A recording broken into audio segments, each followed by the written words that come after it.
افریقہ کے ایک شہر میں ایک شخص تھا، حافظ قرآن بھی تھا اور عالم باعمل بھی تھا۔ لوگ اس عالم کا بہت احترام کیا کرتے تھے۔ ہر شخص چاہتا تھا کہ اس عالم دین کو اپنے گھر دعوت میں بلایا جائے، خصوصاً رمضان المبارک میں اس عالم دین کو ہم اپنے گھر میں بلائیں۔ کتنا نیک شخص ہے، اللہ کا محبوب بندہ ہے، کیوں نہ اس کو اپنے گھر میں بلایا جائے دعا کے لیے۔ ایک مقتدی نے رمضان المبارک میں اس عالم دین کو افطار میں اپنے گھر بلایا۔ قبلہ جی نے یہ دعوت قبول فرمائی۔ افطار کے وقت اس مقتدی کے گھر پہنچے، وہاں اس عالم دین کا بہت ہی شاندار استقبال کیا گیا۔ افطار کے بعد عالم دین نے میزبان کے حق میں دعا کی اور واپس چلے گئے۔ مقتدی کی زوجہ نے عالم کے جانے کے بعد مہمان خانہ کی صفائی ستھرائی کی تو اسے یاد آیا کہ اس نے کچھ رقم مہمان خانہ میں رکھی تھی، لیکن بہت تلاشی کے باوجود بھی وہ رقم نہیں ملی۔ اس نے اپنے شوہر سے پوچھا کہ تم نے وہ رقم اٹھائی ہے یا لی ہے؟ شوہر نے جواب دیا، نہ تو میں نے تجھ سے وہ رقم لی ہے، نہ ہی تو میں نے اٹھائی ہے، رقم کہاں گئی؟ اور پھر اس نے یہ بات شوہر کو بتائی۔ بیوی نے کہا کہ مہمان عالم دین کے علاوہ تو کوئی اور دوسرا ہمارے گھر میں نہیں آیا، ہمارا بچہ دوسرے کمرے میں تھا اور جھولے میں رہنے والا اتنا چھوٹا سا بچہ چوری نہیں کر سکتا، چھوٹا سا بچہ اتنا بڑا کام تو نہیں کر سکتا، ہمارے گھر میں تو وہی عالم دین ہی آیا۔ بالآخر دونوں اس نتیجے پر پہنچے کہ رقم مہمان نے چوری کی ہے۔ اس عالم دین نے رقم اٹھائی ہے اور گھر چلا گیا۔ یہ سوچتے ہوئے میزبان کے غم و غصہ کی انتہا نہ رہی، بہت غصہ آیا۔ ایسا کیسے ہو سکتا ہے کہ ہم نے اتنی عزت اور احترام کے ساتھ اپنے گھر بلایا ہے عالم دین کو، حافظ قرآن کو، تو انہوں نے یہ کام کر دکھایا ہمیں؟ کتنا غلیظ کام ہے۔ اس شخص کو قوم کے لیے نمونہ عمل ہونا چاہیے تھا، نہ کہ وہ چور اور ڈکیت نکلا۔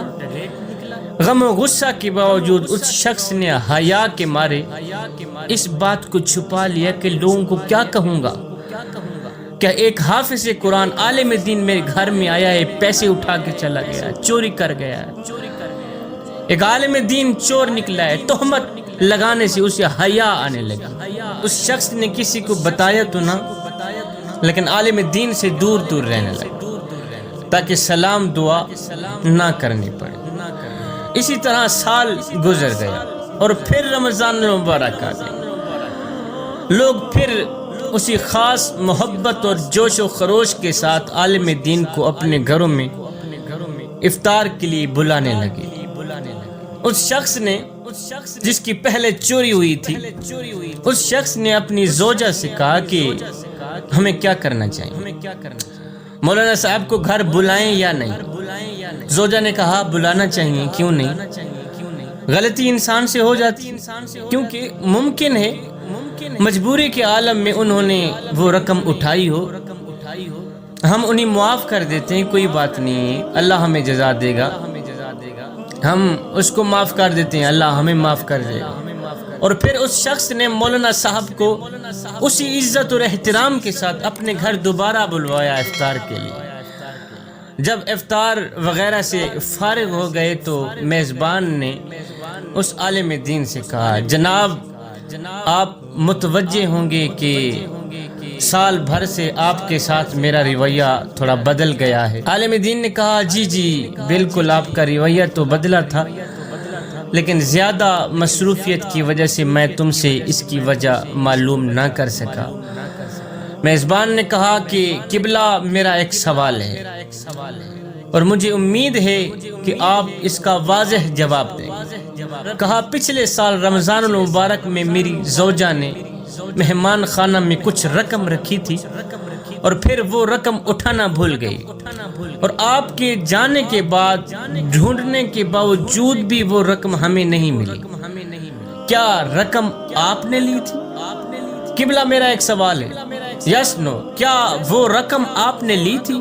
عالم دین نے کہا ہاں میں نے ہی لی تھی وہ رقم۔ میزبان حیران اور پریشان ہو گئے۔ عالم دین نے اپنی بات جاری رکھتے ہوئے کہا کہ جب میں مہمان خانہ سے جانے لگا تو میں نے دیکھا کہ کاؤنٹر پر پیسے رکھے ہوئے تھے، تیز ہوا چل رہی تھی اور نوٹ ہوا سے ادھر ادھر اڑ رہے تھے، لہٰذا میں نے وہ نوٹ جمع کیے اور میں وہ رقم فرش کے نیچے یا کہیں اور نہیں رکھ سکا، اس لیے کہ ایسا نہ ہو کہ تم وہ رقم ڈھونڈو اور تمہیں نہ ملے، پریشان ہو جاؤ گے۔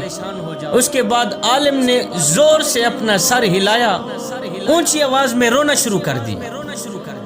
عالم دین نے چیخنا شروع کر دیا، روتے رہے، کافی دیر تک روتے رہے اور روتے ہوئے خون کے آنسو بہاتے ہوئے میزبان کو مخاطب کر کے کہا، میں اس لیے نہیں رو رہا کہ تم نے مجھ پہ چوری کا الزام لگایا، اس لیے نہیں رو رہا کہ تم نے مجھے چور سمجھا، میں رو اس لیے رہا ہوں کہ 365 دن گزر گئے اور تم میں سے کسی نے بھی قرآن کریم کا ایک صفحہ بھی نہیں کھولا۔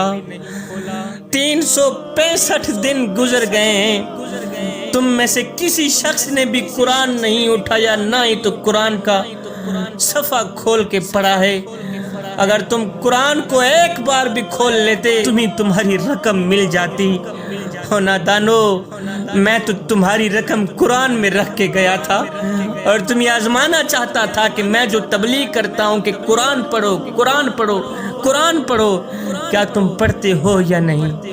یہ سن کر میزبان بہت تیزی سے اٹھے، قرآن مجید اٹھا کر لایا اور جلدی سے کھولا، اس کی مکمل رقم قرآن مجید میں رکھی نظر آئی۔ یہ حال ہے آج کے مسلمانوں کا کہ سال بھر میں بھی قرآن نہیں کھولتے اور اپنے آپ کو سچا اور حقیقی مسلمان سمجھتے ہیں۔ میرے کریم نبی نے فرمایا، اگر دلوں پہ میل چڑھ جائے تو تلاوت قرآن کر لیا کرو، اگر دل گندے ہو جائیں تو سماعت قرآن کر لیا کرو، اگر دلوں پہ زنگ چڑھ جائے تو قرات قرآن کر لیا کرو۔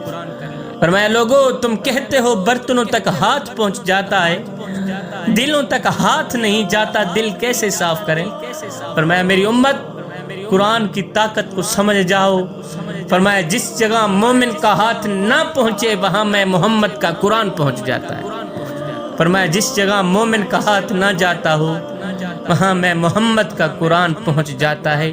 میرے کریم نبی نے فرمایا، صحابہ رات کی تاریکیوں میں اٹھ اٹھ کے قرآن پڑھا کرو اور قرآن پڑھتے وقت رویا کرو، اگر رونا نہ بھی آئے تو رونے کی کوشش کیا۔ حضرت داتا علی حجویری سے پوچھا گیا، حضرت اگر رونے کی کوشش کریں پھر بھی رونا نہ آئے تو کیا کریں؟